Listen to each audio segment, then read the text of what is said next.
We've been talking about cut taxes, cut taxes, cut taxes, understanding that South Dakota is one of the lowest tax states in the nation. We rank about 46 typically.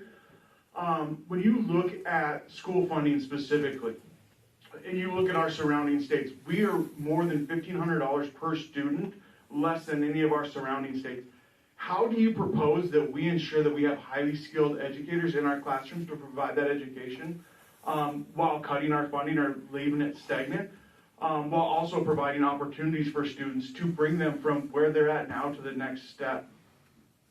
Sarah, you start first.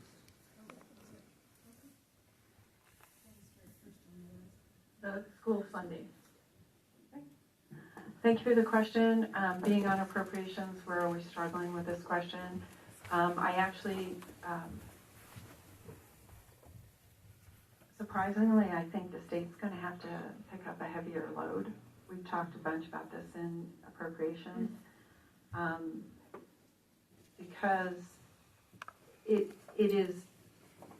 getting more and more difficult for the counties to meet their funding needs. And so that is something that actually I better be careful not to mention someone else, but we have talked about what has been done in previous administrations with different governors as far as appropriations. And so that is one area that we're looking at, is that there may have to be a state option to actually help the counties across the board.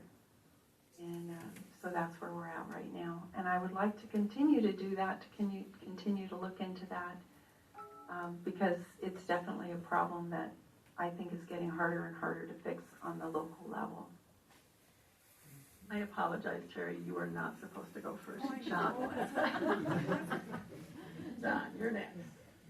Sure. Well, we appreciate you serving on the school board and for school boards in general. The ideas in those school boards, we bring in ideas together in a collective form, and to be hearing from the superintendent of how we can improve our schools, because I think all of us want our kids to be educated, to be growing in that, have new opportunities, and so I think, there's a number of elements that play into that. There's obviously the financial element and making sure that we support the schools, and that, as we mentioned earlier, that's one of the things that's getting readdressed and looked at now that we found some additional revenue that had come into the state. So that's, I think that the schools will be pleased to hear about that. The governor has joined on with that as well.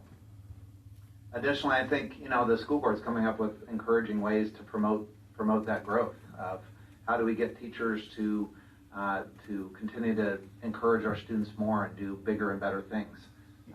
There's some unique programs around the state that we've recently heard about, the JAG program and others that also are encouraging these students to get involved. Our tech colleges are a good entry point as well. We're going to need more and more of those into our tech schools. And then ultimately, I think, working with, we hear quite a bit from our local community relative to schools. And so I think making sure we have a good system that works for everyone. Some of our director of education, or Dr. Graves, head of Department of Education, he came and also said, hey, we need some help dealing with some of the students that, are having challenges or maybe disrupting some of the school system, affecting other kids' learning. And so he came and gave us some ideas of how we could help with that as well. So I think creating a good environment for these kids, I think, is critical for helping them excel. And they're going to be our next generations, so of who are running society. So we need to make sure that they're at the top of the game. Kathy. Great, thank you for the question. I do serve on the education committee, and our concern was keeping teachers' retention, because when you got kids throwing desks, I talked to many teachers and they're saying, should I even stay in this business?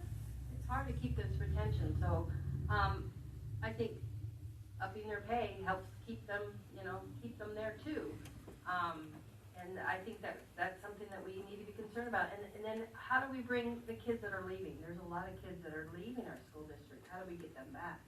And I think that we get them back with some good programs, with we get them back with making sure the parents know they're safe there. There's some things that, that there's other reasons other than, and the curriculum and things like that we need to work on, maybe bringing more kids back, because we're losing a lot of kids, and also the population of children are going down. And so we have to be concerned about that because, you know, we're losing, young families aren't having kids like I did. I had 8. No, there's nobody having that many kids anymore. And so we have to, you know, we're gonna have problems with not having to replace ourselves here. And then also, I think with, something that we need to work on is, you know, they have some good programs like the JAG program and things like that, but maybe we can stop with the top. There's a lot of committees that are getting paid, on the top part of our school boards. I don't know, or maybe we can, superintendents in some of the small areas can combine some. So those are the things that, you know, to make sure our teachers, so we keep on keeping our teachers there. That's some of the ideas that we've talked about. Questions from the audience? Okay, I have